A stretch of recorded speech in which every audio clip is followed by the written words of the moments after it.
Mystery of Mary's death, the mystery of the mystery. There's one more little funny story. Mother and Dad exchanged one red rose on every anniversary as a token of their love. My mother died in 1966. Big funeral at the temple. Everybody's there to share the grief. The casket is covered with a blanket of roses, red roses. As the casket is wheeled down the aisle and goes by the first pew in which my father, who's a very practical lawyer, my brother, who's a very practical lawyer, his wife, who's a very practical wife.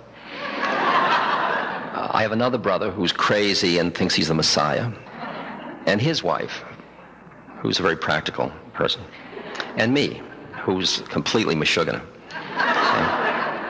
So as the casket goes by, one rose falls off the blanket at my father's feet.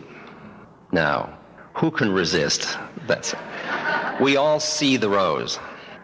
As we are leaving, my father reaches down and picks up the rose, and we go out and get into the Cadillac limousine for the ride to the airport.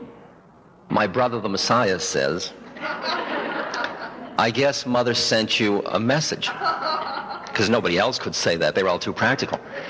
But everybody agreed, because they were all in that state, you know. I mean, they'd never agree on other conditions, but they all agreed. The next thought in the car was, how will we save the rose? Okay.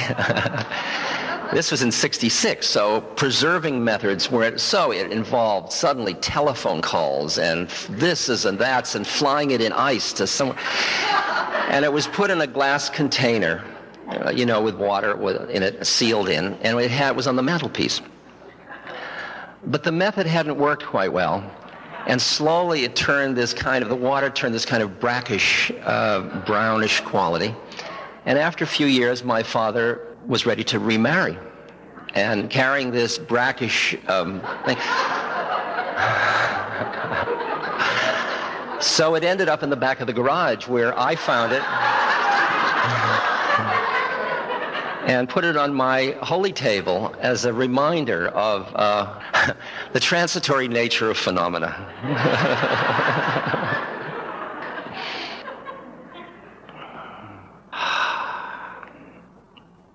In Tibet, when they're giving you the instructions, they say, at the end,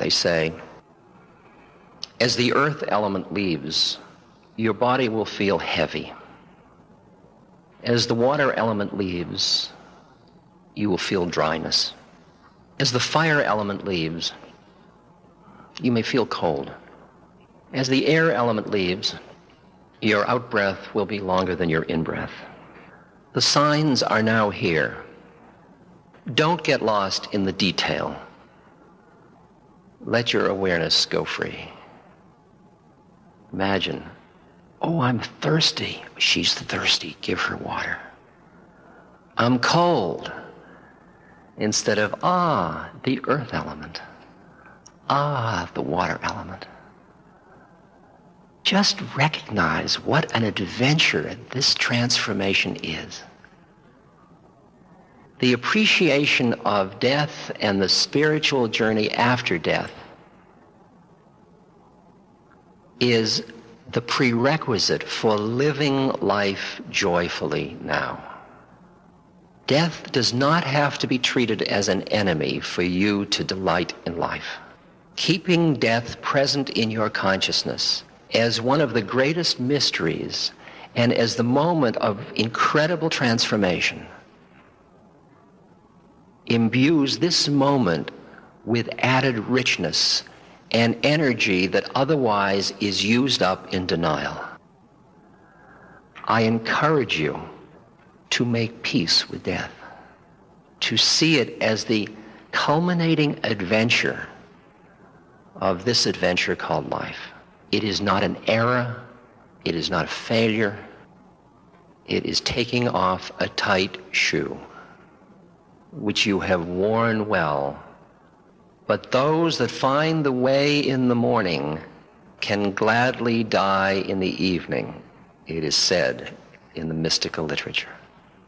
So I encourage you to explore and find in your being that part of you that is on those other channels, so that when on channels 1 and 2 the World Turns series comes to its final chapters, you won't be caught in feeling loss, but rather the adventure.